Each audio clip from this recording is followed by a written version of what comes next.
কোনো হাসপাতাল, কোনো প্রাইভেট নার্সিংহোম বা যাই হোক, কোথাও কোনো ডাক্তার কখনো চায় না তাদের রুগী বিনা চিকিৎসায় মারা যায়। পেশেন্ট কোনো কারণে এক্সপায়ার করলে অবশ্যই এটা দুঃখের বিষয়। যার বাড়ির পেশেন্ট চলে যান তাদের অপূরণীয় ক্ষতি।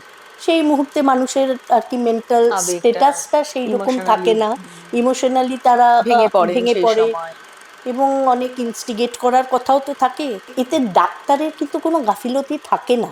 কোভিড পিরিয়ডটা এটাই বলতে চাইছিলাম যে কোভিড পিরিয়ডে পুরো মেডিকেল স্টাফ সবাই, সবাই, মানে তারা নন এত মেডিকেল স্টাফ, সবাই এভরিবডি এতটা করেছেন, মানে সত্যি যে তারা যে ভগবানেরই একটা রূপ, অবশ্যই সেটাই মনে হয়েছে সেই সময় অবশ্যই দাঁড়িয়ে। আমরা ভাবি ডাক্তার নার্স এই প্রফেশনে যারা আছেন তারা বোধহয় রোবটের মতো, তাদের একদম বোধহয় না। ইমোশন গুলো বোধহয় তাদের ভীষণ একজন কম। ডাক্তারের একজন পেশেন্টেরও মানে মারা গেলে পরে ভীষণভাবে তাদেরকে নাড়া দেয়। জিতে ওই সময় সাপ্তাহিক ভূতের গল্প হতো। হ্যাঁ, মনামির একটা সিরিয়াল এসেছিল, একটা সিরিয়ালেও ছিল, ওটাতেও মানে স্কুলের একটা এপিসোডে। আমার বড়দি, আমার চেয়ে অনেক বড়, আমরা 3 বোন, তাকে সত্যজিৎ রায় কিন্তু পছন্দ করেছিল, অশনি সংকেত হয়েছিল হ্যাঁ, তার নায়িকা হিসেবে।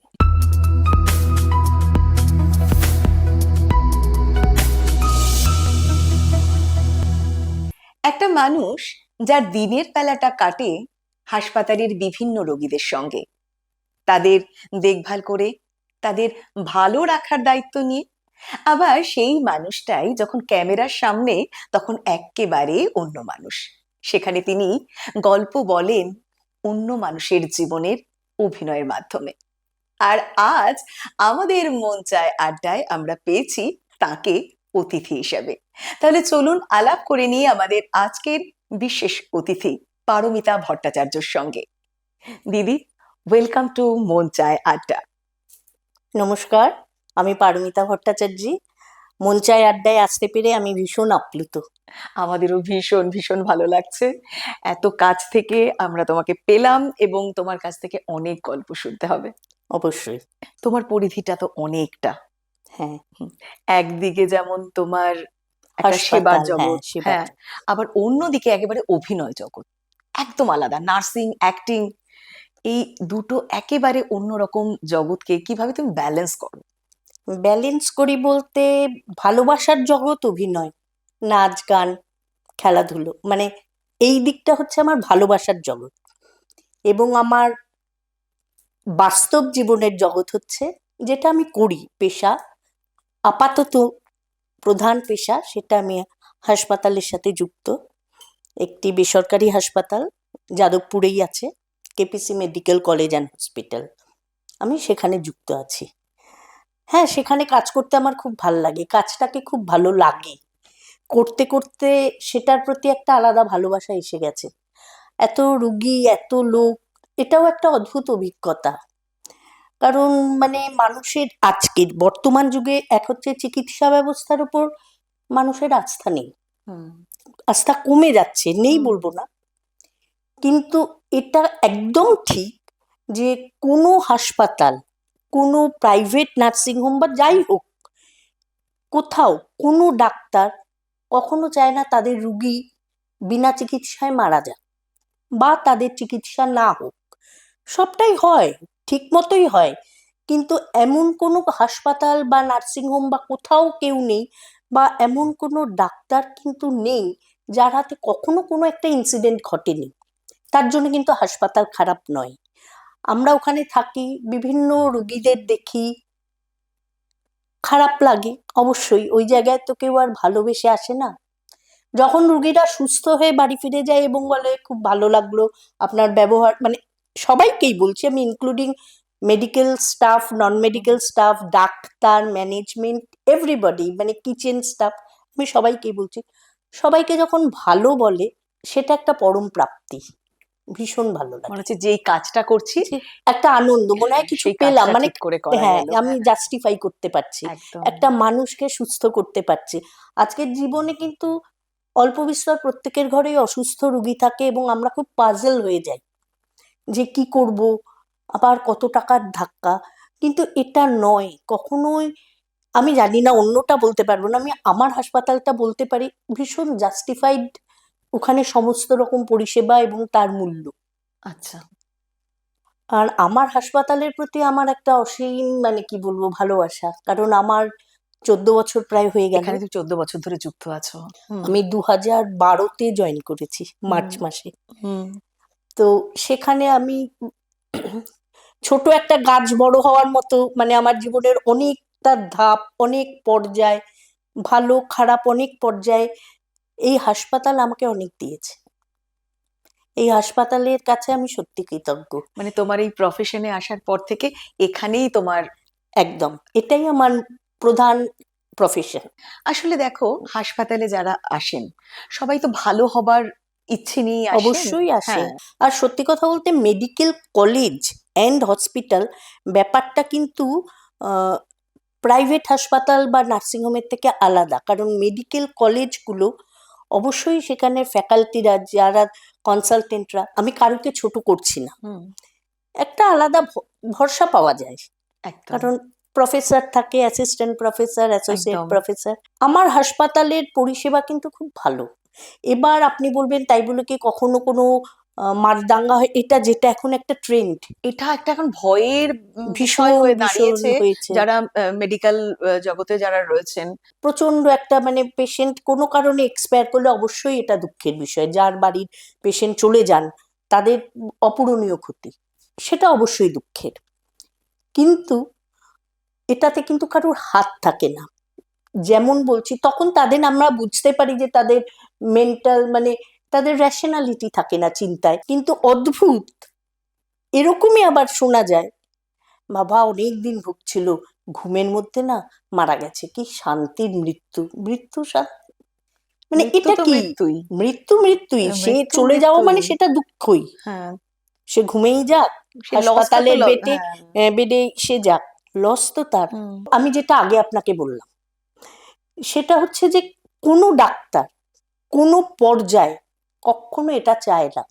যে তার পেশেন্ট। আসলে আমরা মনে রাখি না, দেখুন যার যতদিন আয়ু, যদি আমি খুব গূঢ়ভাবে এটা ভাবি, সে আমার হাসপাতালে হয়েছে, অন্য জায়গাতেও যেতে পারতো, সেই মুহূর্তে মানুষের আর কি মেন্টাল আবেগটা, স্টেটাসটা সেই রকম থাকে ইমোশনালি না, ইমোশনালি তারা ভেঙে পড়েন ভেঙে সেই পড়ে, সময়। এবং অনেক ইনস্টিগেট করার কথাও তো থাকে, পাড়া প্রতিবেশী হয়তো আসে তাদের মধ্যে, হ্যাঁ এরকম ওরকম, আর এমনিও নিজের লোক যখন কাছের লোক চলে যায় তখন ভালো করে ভাবার ভাবার ওইটা থাকে না, থাকে বুঝতে না। পারি। হুম। কিন্তু এটাও ঠিক যে এতে ডাক্তারের কিন্তু কোনো গাফিলতি থাকে না।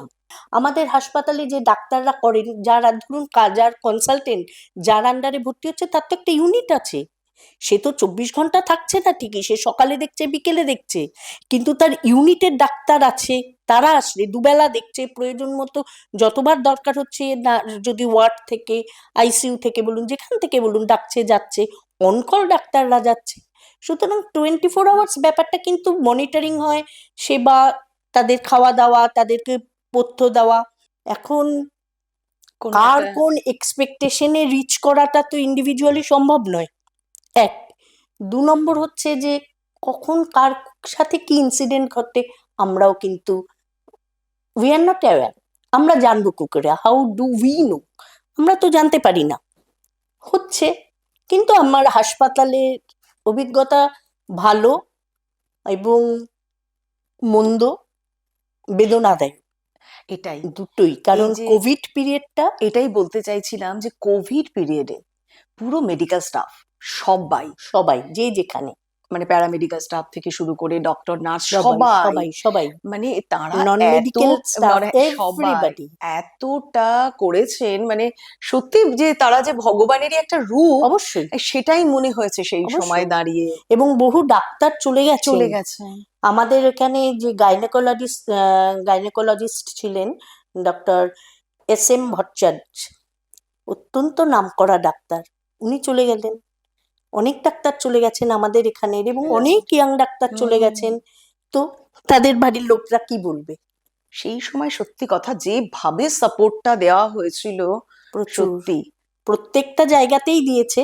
কেপিসি অসম্ভব একটা সাপোর্ট দিয়েছে প্রত্যেকটা পেশেন্টকে, যখন 24x7, এবং আমাদের হাসপাতালের প্রত্যেকে, টপ ম্যানেজমেন্ট থেকে শুরু করে এবং মানে একদম গ্রাউন্ডে যারা কাজ করে, ইচ অ্যান্ড এভরিবডি, প্রত্যেকে খুব ভালো সাপোর্ট দিয়েছে। আমরা নিজেরা করেছি কেপিসি, আমি নিজে 3বার আক্রান্ত, আমার প্রচুর কলিগ সহকর্মীরা তারা আক্রান্ত হয়েছে, এবং প্রত্যেকে কি যে কাজ করেছে, অনেকে বাড়ি ছেড়ে আমাদের হাসপাতালে এরকম থেকেছে, অনেকে করেছে যাদের বাড়িতে ছোট বাচ্চা বাচ্চা আছে, এরকম, হ্যাঁ, তারা হয়তো বাড়ি যায়নি, বাড়ি যায়নি বা তারা। যাদের বাড়িতে দূর, হুম, অনেকটা দূর, যাতায়াতের তো কোনো না, মানে সম্ভাবনাই নেই, যা হুম, আসবে কি করে, পসিবল নয়। হ্যাঁ, এবং তারা তখন করেছে কি, এখানে থেকেছে হাসপাতালে হুম, দিনের পর দিন পরিবার ছেড়ে। এবং আমাদের যারা আমরা মোটামুটি কাছাকাছির মধ্যে, যেখান থেকে আমাদেরকে পিক আপ করতে পারে, আমাদের বাস তুলে নিয়ে যেত, আবার দিয়ে দিয়ে যেত। যেত। অনেক যখন ভালো হয়ে বাড়ি ফিরে গেছে, ভীষণ ভালো ভীষণ লেগেছে। আনন্দ।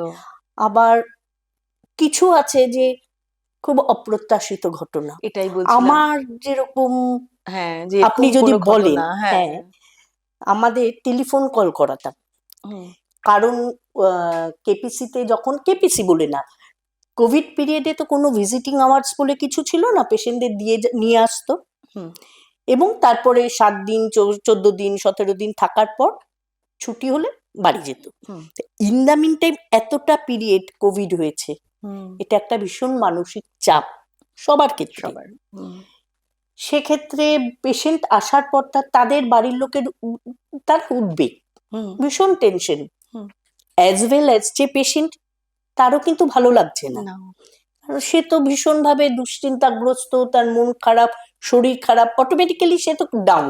হুম, তখন আমাদের হাসপাতালে আমরা যেটা করাতাম সেটা হচ্ছে, প্রত্যেকটা ওয়ার্ডে যেখানে কোভিড পেশেন্ট যারা ভর্তি, আমরা ফোনে ভিডিও কলে বাড়ির লোকের সাথে 5 মিনিট করে কথা বলাতাম, বলানো। কারণ প্রচুর পেশেন্ট, একজনকে তো আর অনেকটা সময় দিতে হুম, পারবো না, এতজন পেশেন্টকে আমাদের কমপ্লিট করতে হবে। এরকমের মধ্যে আমার 3টে ঘটনা যেটা মনে আমার দাগ কেটে জীবনে আছে। ভীষণ দাগ কেটেছে।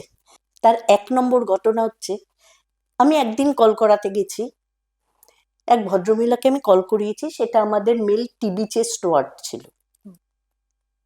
ভদ্রমহিলা ফোন করলেন, ঘরে ঢুকে 1 নম্বর 2 নম্বর করে করছি, তো ফার্স্ট বেডে করালাম, সেকেন্ড বেডে, এরকম ওনাকে কল করিয়ে 2টো বেড ক্রস করে থার্ড বেডে গেছি। ভদ্রমহিলাকে কল ওনা আরেকজন পেশেন্ট কল করছে, আমি দাঁড়িয়ে আছি, উনি কল করছেন বাড়িতে, হঠাৎ দেখছি নার্স দৌড়ে যাচ্ছে। একটা অস্বভাবতে, কি হলো হঠাৎ এরকম দৌড়ে যাচ্ছে, আমি জিজ্ঞেস করলাম কি হয়েছে, কি হয়েছে, বলে উনি পড়ে গেছেন, উনি এক্সপায়ার করলেন। আমি তার সে মিনিট 7-8 আগে কথা বলে গেছি, কথা বলিয়ে 3 নম্বর 3 নম্বর পেশেন্টের কাছে বেডে আস্তে গেছি, আস্তে উনি মারা গেছেন। কি বসে সাংঘাতিক। থাকতে থাকে, মানে আমি না, আমার মানে আমার রেজিস্টার করছে না, আমি বলছি, এটা কি বলছে, এটা কি পসিবল, এটা ঠিক বলছে, মানে আমি না ওখানে দাঁড়িয়ে ওনাকে দেখছি, বাট আমাকে কল কমপ্লিট করতে হবে, হুম, আমাকে ওখান থেকে যেতেই হবে। তারপর তো ডাক্তার আসা, সমস্ত কিছু আলাদা প্রক্রিয়া, কোভিড এর সময় বোঝেনি তখন, হুম, ক্রিমেশনটা অন্যভাবে হতো। একদম, হুম, এটা একটা ঘটনা আমার মনে দাগ কেটেছে।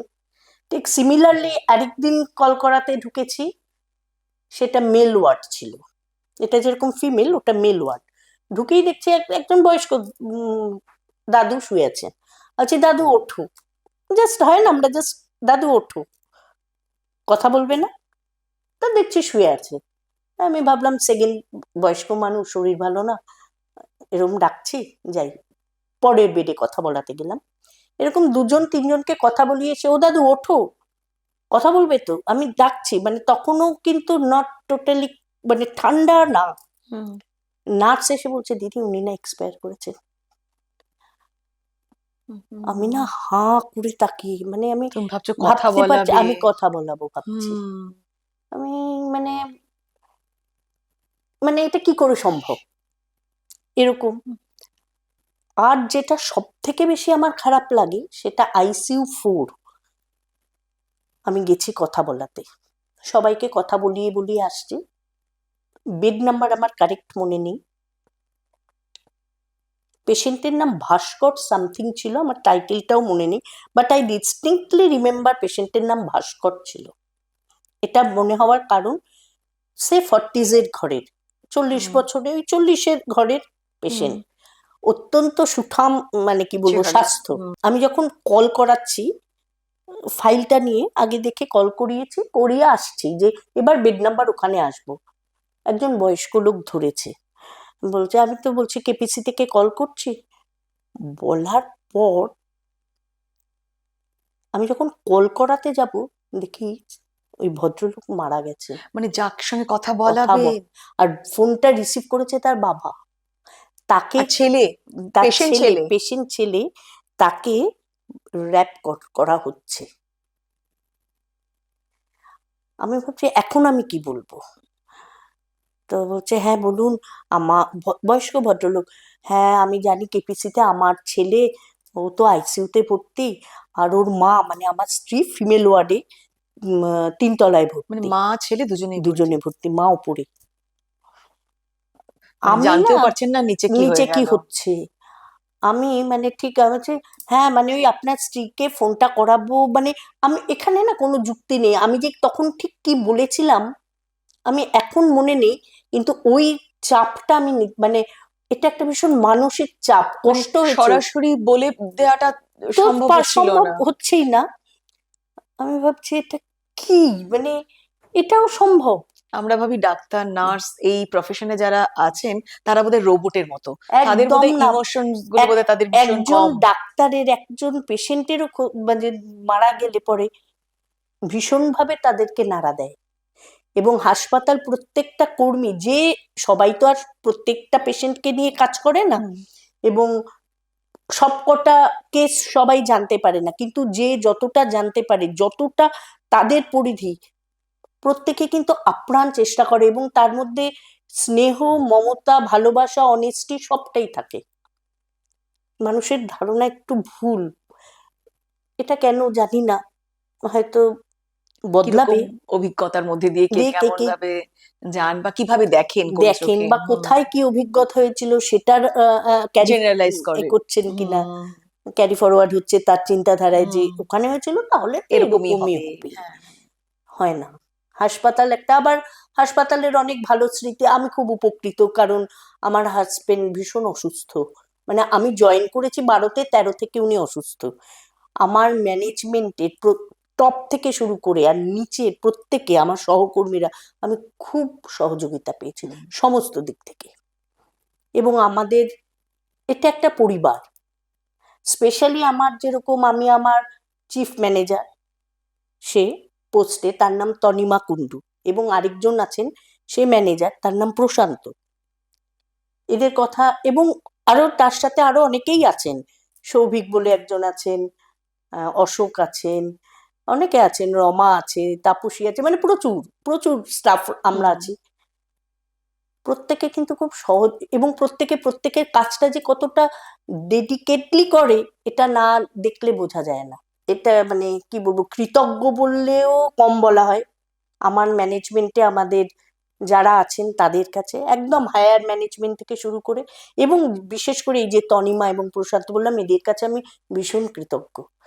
যখন যেরকম ভাবে যেভাবে সাহায্য আমি পেয়েছি, যে মানে হাসপাতালটা না একটা পরিবার হয়ে যায় যদি, আমার মনে হয় সবাই তার কার্যক্ষেত্রটাকে পরিবারই মনে করে। একদমই তাই। আমরা তো আসলে তাই মনে দিনের করি। অনেকটা সময় সেখানে অর্ধেকের কাটে, বেশি ওখানটায় সময় কেটে ওখানে যায়। কাটে। এবং আমাদের চিন্তাধারা, আমরা কি করব, পাজেল, এদের সাথেই আলোচনা করি, বাড়ির লোকের বাড়িতে সাথে কতটুকু। কতক্ষণ, হ্যাঁ। আস্তে আস্তে সন্ধে, তারপরে এটা ওটা, হ্যাঁ না বাড়ির কাজ, কাজ, হ্যাঁ। এই হলো, ঘুম, উঠেই আবার চলো। এক আর সেবামূলক কাজের একটা খুব আলাদা স্যাটিসফ্যাকশনটা। স্যাটিসফ্যাকশন। হ্যাঁ। অনেক মানুষ আসে, দিদি খুব এটা হয়ে গেছে, খুব ভালো লাগলো, হুম। দিদি এটা বলেছিলেন, এটা খুব ভালো পেয়েছি। হুম। সবাই যখন বলে, সত্যি এটাই তাই। প্রাপ্তি। ভালো আছে, আনন্দ হয়, আমাদের ফাংশন হয়, আমাদের চেয়ারম্যান সাহেবের জন্মদিন যেটা হয় 9th মার্চ, হুম।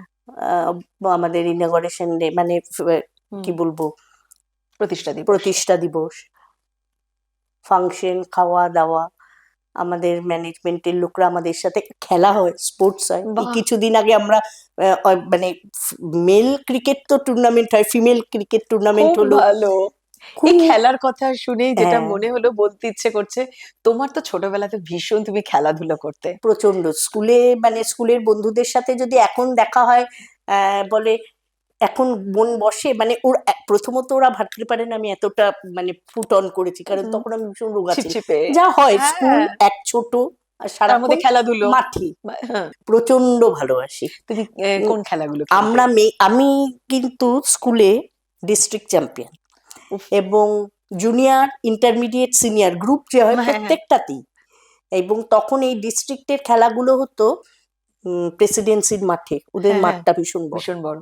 আমি মেইনলি খেলা যেটার সাথে যুক্ত, মানে খেলতাম কাবাডি, খোখো, রিলে, আর হুম, তাছাড়া শর্টপাট, জ্যাভলিং, ডিসকাস। উরি বাপরে, পুরো অ্যাথলিট, এই পুরো ছটা, একদম। এটা নিয়ে খুব খেলতাম। অনেক সার্টিফিকেটও আছে। তোমার স্কুল ধুস, কোনটা ছিল? আমার স্কুল ছিল সাখাওয়াত মেমোরিয়াল ও, গভর্নমেন্ট গার্লস হাই স্কুল। দারুণ খুব। স্কুল। তারপরে নাচ গান যা হুম, করা, ফাংশন, যখন টিউটোরিয়াল জাতীয়, মানে ভর্তি হলাম একটু হুম, বড়, 9-10-এ গেলে তো লাগবেই, ওখানে থেকে ফাংশন করা। তারপরে সেটা কলা মন্দিরে প্রচুর ফাংশন করেছি। মীরা দত্ত ছিলেন হুম, ফার্ন রোডে, ওনার বাড়ি, ওখানে রিহার্সেল হতো, উনি নাচ শেখাতেন। আমি কিছুদিনের জন্য আমার বাপের বাড়ি আনোয়াশা রোডে, তো ওখানে অনিতা মল্লিকের একটা নাচের স্কুল ছিল, আমি কিছুদিন ওখানে করেছি, বাট আমি কন্টিনিউ পুরোটা শেষ করতে পারিনি। করেনি, হুম। তো ওইখানে যখন ফাংশন করতাম আমার ভবানীপুর টিউটোরিয়াল হোম থেকে, তখন যে ফাংশনটা করতাম, আমাদের ফাংশনটাতে পার্থ ঘোষ, গৌরী ঘোষ ন্যারেট করতেন, ন্যারেট করতেন। সৌমিত্র চট্টোপাধ্যায় কবিতা বলতেন, গৌতম ঘোষ গান করছেন, অভিজিৎ আচ্ছা, বন্দ্যোপাধ্যায়ের মেয়ে মহাশ্বেতা বন্দ্যোপাধ্যায় ও গান করতো, আর তোমরা নাচ করছো? আমরা নাচ করতাম। আমাদের সাথে তখন কিন্তু পিয়া দাস, মানে সুখেন দাসের সুখেন মেয়ে, দাসের, হ্যাঁ, অভিনেতা সুখেন দাসের মেয়ে। উনিও তো অভিনেত্রী। হ্যাঁ, ওনার ছেলেও তো এখন হ্যাঁ, অভিনয় করছে। পিয়া অভিনেতা। দাসের সাথে আমার বহুদিন যোগাযোগ নেই, যা হয় হুম, ছড়িয়ে ছিটিয়ে হ্যাঁ, গেছি। কিন্তু তখন একসঙ্গে তোমরা পারফর্ম ওটা করেছো। একটা। আর হুম, খেলার সময় সব থেকে মজার কথা, যেহেতু আমার খেলার বিষয়গুলো ওই শর্টপাট, জ্যাভলিং, ডিসকাস, কাবাডি, হ্যাঁ। আমার মেজদি, আমরা 3 বোন, আমাকে হামিদা বানু ডাকতো। খুব মজা হ্যাঁ, হতো, খুব। ভীষণ তো তোমার হ্যাঁ, এটা হ্যাঁ, এখানে জোর লাগে, জোরটা হ্যাঁ লাগে। লাগে। সেটা এখন তো অবশ্যই হ্যাঁ, কমেছে, অনেক কমে গেছে। কারণ তিনটেই তো থ্রো। হ্যাঁ, হুম, তিনটেই থ্রো। থ্রো, হ্যাঁ। থ্রো শুধু জোরে হয় না, না জোরে হয় না, পুরো, স্কিলও আছে, হ্যাঁ, স্কিল স্কিলও অবশ্যই আছে। আছে। হ্যাঁ, মানে মানে প্রেসার পড়ে এটার উপরে, প্রেশার এটা বলছি, পড়তেই হ্যাঁ হয়। হ্যাঁ হ্যাঁ। এটা একটা। হুম। তারপরে অভিনয়টা আমার, মানে এটা কি ছোটবেলা থেকে অভিনয়ের হ্যাঁ, প্রতি তোমার অভিনয়টা, ভালোবাসা? অভিনয়ের প্রতি ভালোবাসাটা না ছোটবেলা থেকে, এটা বোধহয় রক্তে। কারণ আমার বাবা, লেট দ্বিজেন্দ্রনাথ ভট্টাচার্য, অসম্ভব ভালো নাটক করতেন, অভিনয় করতেন। হুম, আমাদের যে সিনেমা জগতের খুব স্বনামধন্য মিতা চ্যাটার্জি হ্যাঁ, আমার বাবার নায়িকা ছিলেন, মানে বহু নাটক ওনারা করেছেন দুজন করেছেন। ওনার দুজন নায়ক নায়িকা। হুম, এবং এটা বোধহয় তার জন্যই এসছে, মানে আমার মনে হচ্ছে যে মনে হচ্ছে উত্তরাধিকার আমি তার সূত্রে, জন্যে, হ্যাঁ। মানে এই যে ভালোবাসা, আমি যে কিছু করব, অভিনয় করব, এবং তার জন্যে আমার অভিনয়তে যে আমি, এখন চাকরির জন্য হয় না, চাকরি করতে গেলে পুরো তো দিতে পারছি না সময়, তারপর যোগাযোগগুলো সেরকম ভাবে হয়ে ওঠে না, কারণ তোমার তো জায়গাটা পুরো জায়গাটাই তো আলাদা। বৈপরীত্য, একটা হ্যাঁ, এটা একটা কোথায় এটাও, নার্সিং, কোথায় অ্যাক্টিং, মানে একটা একেবারে দুটো, হ্যাঁ, উত্তর মেরু দুদিকে, দক্ষিণ মেরু। হ্যাঁ। কিন্তু তবুও আমাকে হরদাস চক্রবর্তীর একটি সিনেমাতে আমি করতে গিয়ে, অমিতাভ বলে একজন আছেন, ওনার সাথে আমার আলাপ হয়, এবং উনি দিদি দিদি আমার ছোট ভাইয়ের মতোই। ও আমাকে কিন্তু মাঝে মাঝে অনেক খবর দেয়। কাঁচ কাটা হিরে, অমিতাভর একটা শর্ট ফিল্ম কাঁচ কাটা হিরে, ও একটা ভিডিও, মিউজিক ভিডিওতে একজনের সাথে পরিচয় করিয়ে দিয়েছিল, হুম, তার মিউজিক ভিডিওটা করা, এরকম টুকটাক কাজ। তাছাড়া আমি করেছি, যেরকম কালার্সে 2017-তে একটা এসছিল গাছকৌটো, হ্যাঁ, আমি সিরিয়াল করেছি, সেখানে ওটাতে তুমি কি মিশমি চরিত্রে? ছিল, আমি টিচার ছিলাম, ওর আচ্ছা আচ্ছা। টিচার। হুম, ওখানে সুচন্দ্রাদি হেড মিস্ট্রেস সেজেছিলেন, পাপিয়া অধিকারী ছিলেন। আহ তো ওটা করেছি, ওখানে কাজ করেছো। অন্দরমহলে করেছি। তারপরে জিতে ওই সময় সাপ্তাহিক ভূতের গল্প হতো। হ্যাঁ, তো মনামির একটা সিরিয়াল এসেছিল, একটা সিরিয়ালেও ছিল, হুম, ওটাতেও মানে স্কুলের একটা এপিসোডে আর কি, একটা একটা গল্পে, হ্যাঁ। একটা গল্পে ওই আর কি স্কুল টিচার। এরকম সেখানেও ছোট ছোট করেছি, ভালো লাগে করতে। মানে তুমি ছোট ছোট অনেক হ্যাঁ, সিরিয়ালের করেছি। মিউজিক ভিডিওতে তারপরে কাজ করেছো এই তুমি। দেবের যেরকম হইচইয়ের আন্ডারে ওই একটা, ওটাতেও করেছিলাম, কৌশানী দেবের ওই একটা ছোট একটা, মানে কি করেছি, কিন্তু করতে ভালোবাসি, করতে চাই, ভবিষ্যতে কি হবে জানি না, ইচ্ছে তো আছে পুরোদমেই করা। আসলে তোমার প্রফেশনটাকে মানে তুমি হুম, রেখে হুম। তারপরে যেহেতু তুমি তোমার প্যাশন ফলো করছো, এর সেই জন্য জন্য হয়তো এখন তুমি ফুল টাইমটা তো ফুল টাইমটা দেওয়া দিতে সম্ভব পারছি না, নয়। কিন্তু হ্যাঁ, ভবিষ্যৎ আমি জানি না, ইচ্ছে আছে। কিন্তু তোমার এতগুলো দিক একসঙ্গে সামলানোটাও তো একটা না, তার জন্য তো সবসময় সবকিছু করে উঠতে পারি না, অনেক সময় অনেক জায়গায় বললে পরেও যেতে পারি না, কারণ হাসপাতালে তো ওরকম ভাবে ছুটি পাওয়া ডিউটি যায় আওয়ার্স না, গুলো ডিউটি তো আওয়ার্স আছে। আর আমি চাইলেই তো ছুটি পাবো না, ছোটরা আছে। হাসপাতালের প্রয়োজনটা সবার আগে। আমি ছুটিটা নিলে সেখানে ওই সেই কাজটা মানে আমার জায়গায় তো আরেকজনকে কাজ করতে হবে কিনা, হবে। হুম, এবার সেদিন অ্যাভেল কিনা, তাদেরও ছুটি লাগবে, তাদেরও আরো কাজ থাকে, চাইলেই সব হয় না। মনের মতো হয় না। তবুও বললাম যে অনেক সহযোগিতা পাই। আমি যদি বলি যে আমি এটার জন্য একটু ছুটি চাইবো, সামহাউ চেষ্টা করে আমাকে ছুটি দিতে। মানে তোমার যে এই অভিনয়ের প্রতি ভালোবাসা এবং তুমি যে অভিনয় করো, এটা তোমার কলিগরা সবাই জানে। সবাই জানে এবং তারা যথেষ্ট উৎসাহ দেয় যে না, করো, অবশ্যই করা উচিত। বললাম যে ম্যানেজমেন্ট বা হায়ার যারা আছেন তারাও বলেন না, নিশ্চয়ই করবে, কেন করবে না। কিন্তু একটা সময়টাকে তারপর তোমার সবসময় বাড়িতেও রেসপন্সিবিলিটি থাকে, রয়েছে, তো সেটা তো সবকিছু আছেই। মিলিয়ে আর কি। যেরকম হ্যাঁ, আউটডোর হুট করে তো আমার পক্ষে যাওয়া সম্ভব না। আউটডোর আমি শুট থাকলে। হ্যাঁ, ইনডোরে আমি 2 দিন না হয় ছুটি পেলাম, 3 দিন ছুটি পেলাম, 4 দিন ছুটি পেলাম, হুম, আমি সেটা করতে পারবো সকাল থেকে রাত। কিন্তু আমার আউটডোর বললেই চলে যেতে পারবো না। আমার হাজবেন্ড খুবই অসুস্থ, হুম, তো সেখানটায় যাওয়াটা সেগুলো সব তোমার সময় সম্ভব হয় না। হয় না। হ্যাঁ, সব দিক দেখে। হয়, সব দিক দেখে হ্যাঁ, তো হয়ই না। এই তোমার খেলাধুলোর প্রতি ভালোবাসা, ভীষণ তোমার ভালো লাগে, নাচ গানের প্রতি ভালোবাসা, নাচের এত ওগুলোই পারফর্ম ভালো। করা এবং সেখান থেকে অভিনয়ের প্রতিও একটা প্রতি ভালোবাসা। ভালোবাসা আচ্ছা, ভীষণ। সবকিছুর একটা যোগ আছে কিন্তু, তাই না? হ্যাঁ, অবশ্যই যোগ আছে, একদম। অবশ্যই যোগ আছে, হুম, ইচ্ছে থাকতে, ভালোবাসা থাকলে না আহ, আস্তে আস্তে একটা না একটা রাস্তা হয়েই যায়। একদমই তাই। আমার যোগাযোগগুলো ওই বললাম যে ভাই যে অমিতাভর মাধ্যমে প্রায় চলে আসে, তো আমি যেগুলো পারি খুবই হুম, মানে আমি করতে চেষ্টা করি, আমার খুব ভালো লাগে। ভালো লাগে। একটা অদ্ভুত প্রাপ্তি, দুটোর থেকেই প্রাপ্তিটা একটা অদ্ভুত, যেটা ভাষায় প্রকাশ করা খুব মুশকিল। ওই হয় না যে গান করতে ভালোবাসে, তার হ্যাঁ, মানে একটু গান করি, হ্যাঁ, তাহলে মন ভালো হয়ে যায়। তোমার তেমন একটু অভিনয় করলে তোমার মনটা আমার ভালো ভীষণ হয়ে ভালো যাচ্ছে। লাগে।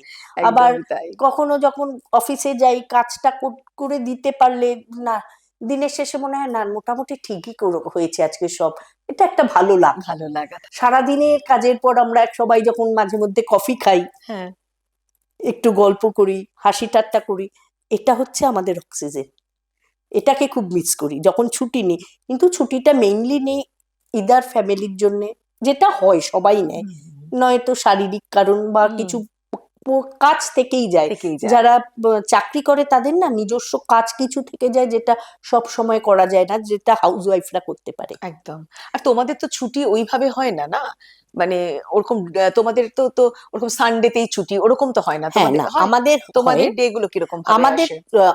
উইকলি ছুটির দিন ছুটিটা সানডে। সানডেতে। হ্যাঁ, এবার কিছু আছে যাদের রোটেশন ওয়াইজ রোটেশন পড়ে, ওয়াইজ যে হয় একটা অনেকের। সানডে করলে পরে সেই সানডে অফ পায়। আচ্ছা। সেটা যারা সিস্টার আছেন তাদেরও, হ্যাঁ। যারা সানডে, সবাই তারা করছেন না, যারা 3 দিন নাইট করছে 1 দিন ছুটি, আচ্ছা, আবার যারা মর্নিং করছে, এটা রোটেশন, সবেরই রোটেশন চলে। আচ্ছা, আচ্ছা। আর কিছু কিছু আছে সেটা পার্টিকুলারলি সানডেটাই ছুটি, তোমাদের ওইটাই। নাইট ডিউটি থাকে? না, না, এটা থাকে। কেপিসিতে নার্স, নার্সিং ডিপার্টমেন্টের, হ্যাঁ, নার্সিং মেইনলি সিস্টার্সরাই থাকে, তারাই হয়। হুম, কিন্তু আদার্স যারা স্টাফ আছে, তাদের কেপিসিতে মেয়েদের কোনো নাইট নাইট ডিউটি ডিউটি নেই। হয় না। ভীষণ সেফ, হুম। কেপিসি ভীষণ safe. Each and every one is very cooperative, ভীষণ ভালোবাসে। নিজের কাজের জায়গাকে এবং নিজের কাজকে ভালো লাগা এবং ভালোবাসা, সেটা কিন্তু ভীষণ ভাবে এবং দরকার। ভালো এবং লাগবে, এবং এটাকে সেটা কন্টিনিউ বাড়িতে এসে কিন্তু এটার একটা প্রতিফলন থাকে। না, ভালো কাজ করেছি, ভালো জায়গাতে ভালো ছিলাম। ভালো জায়গায় কাজ করছি, ভালো কাজ করেছি, যাক, ভালো আছি। বাড়িতে তো অনেক সময় অনেক রকম ঝামেলা থাকে, তখন হয়তো ফোন করে আবার এই এটা হয়েছে ওটা হয়েছে, আমরা যেরকম করি, তাই তাহলে তুমি এটা করো ওটা করো, মানে এই যে খুব মনটা ভালো আছে। মনটা ভালো হয়ে যায়। এই যে হসপিটালে কাজ করব এবং এখানে মানে এরকম কি তোমার কখনো আগে মনে হয়েছে ছোটবেলা থেকে? না, এরকম ছিল না কখনো?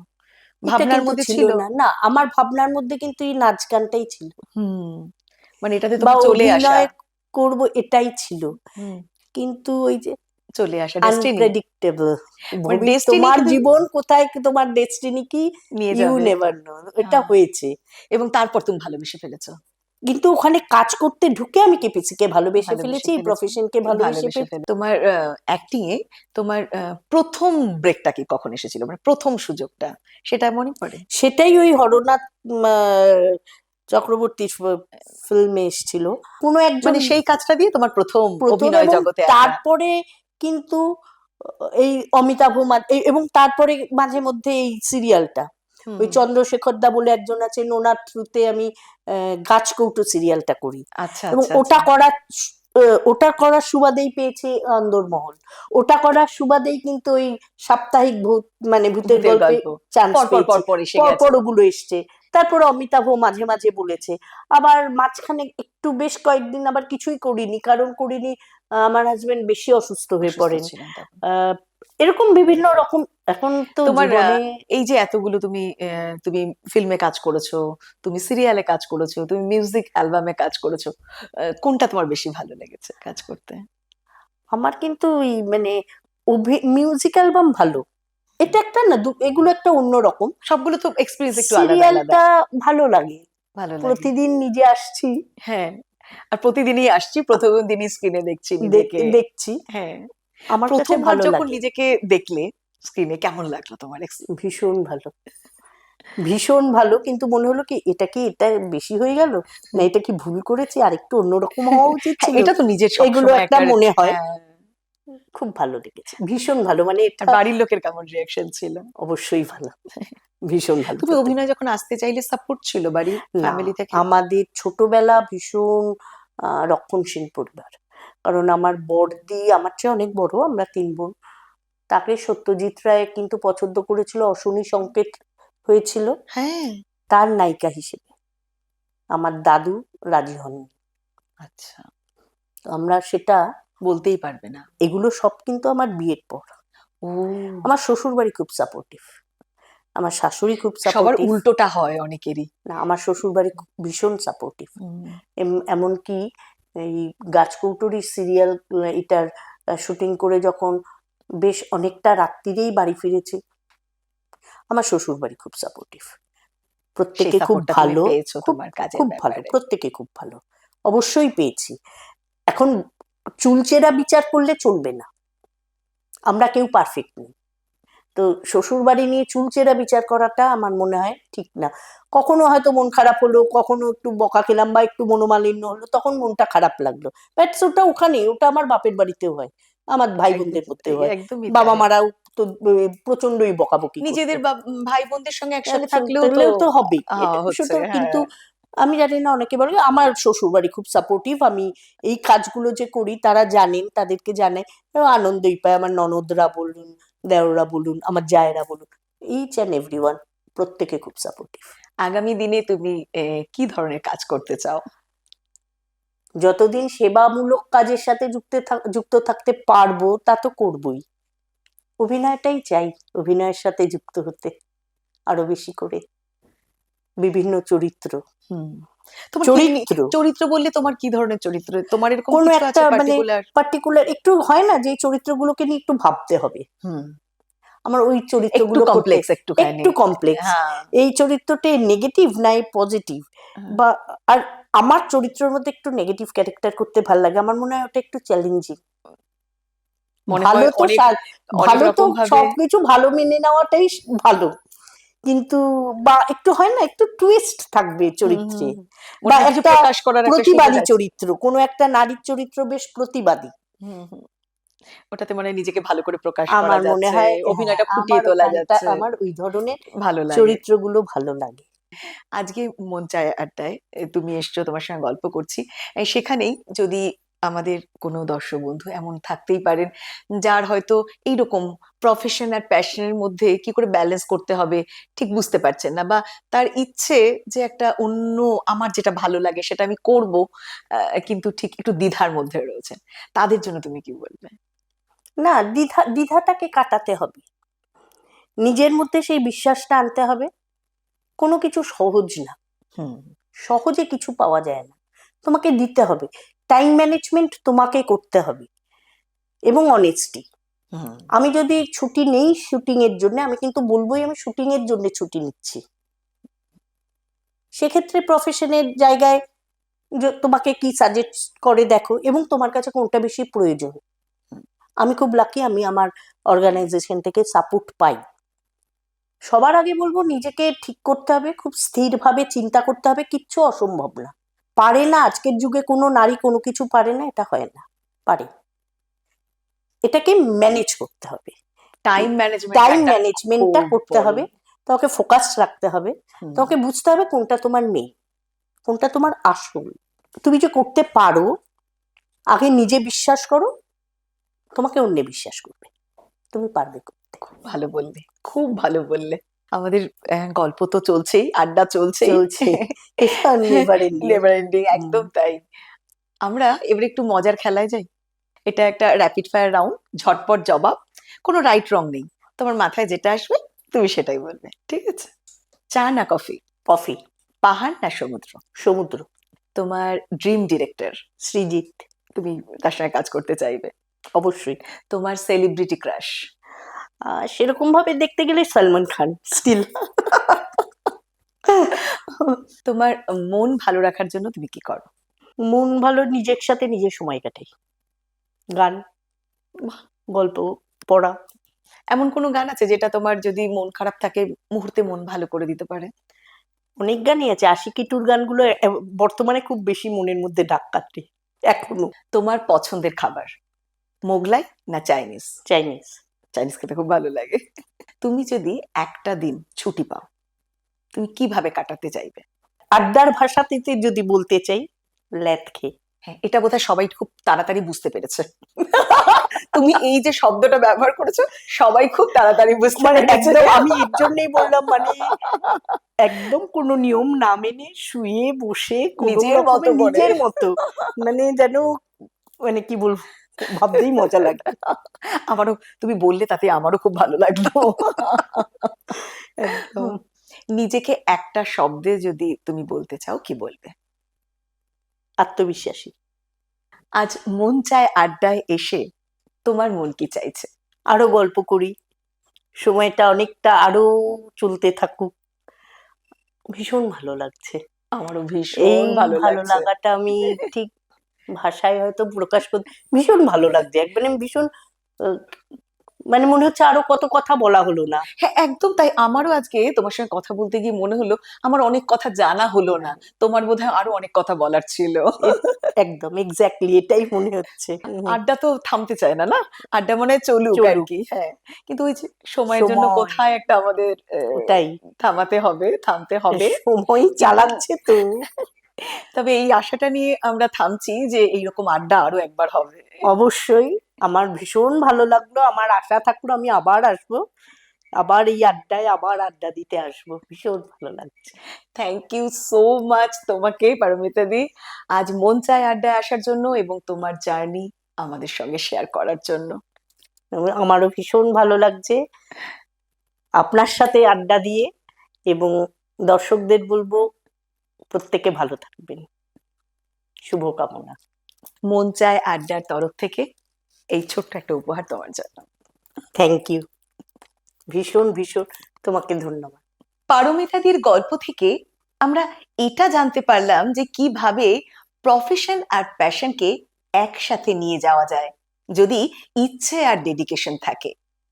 আমাদের আজকের এপিসোড যদি আপনাকে অনুপ্রাণিত করে থাকে তাহলে অবশ্যই কমেন্টে লিখে জানান, আর ভালো লাগলে লাইক আর শেয়ার করতে ভুলবেন না। আমরা এইরকমই আরো নতুন নতুন গল্প নিয়ে আসবো, তাই অবশ্যই সাবস্ক্রাইব করুন মন চায় আড্ডা। আজকের এপিসোড এখানেই শেষ করছি, দেখা হবে পরের মন চায় আড্ডায় আবার অন্য কোনো গল্প নিয়ে। ততক্ষণ সবাই ভালো থাকবেন।